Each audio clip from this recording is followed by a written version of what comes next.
Peki bir de şeyi soracağım özel hangi Çerkez kavminden yani Kabertay mı, Abzak mı, Abaza mı, Kim? kendisi? كيف؟ هو فرنسي. بيسأل أنت من أي قبيلة شركز؟ احنا بالأردن وفي معظم هذا في أمريكا في سوريا ما بنحكي إنه في قبائل يعني الواحد بيعرف قبيلته بس بيحكي هو أديقة.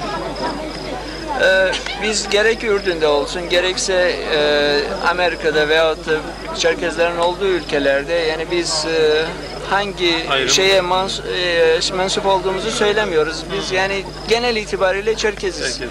هذا إشي لاحظته هون بتركيا كثير بيهتم بهاي شغلة القبائل أنا من كذا كذا ما بعرف ليش بس هو شعب واحد يعني ما في. Türkiye'de gördüğüm yani negatif yönlerinden bir tanesi de burada yani Çerkez kavimleri arasında veyahut da Çerkez grupları arasında bir seçicilik var. İşte ben Kabartayım, öbürü Abzak falan yani bu tür şeyler güzel olmayan şeyler. Yani Ürdün'de bunlar yok. وهذا الحق على الكبار مشان ما عم يعلموا صغارهم شو المضبوط يعني.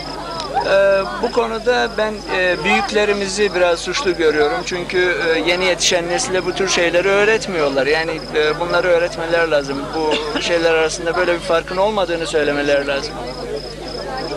Thank you. Thank you.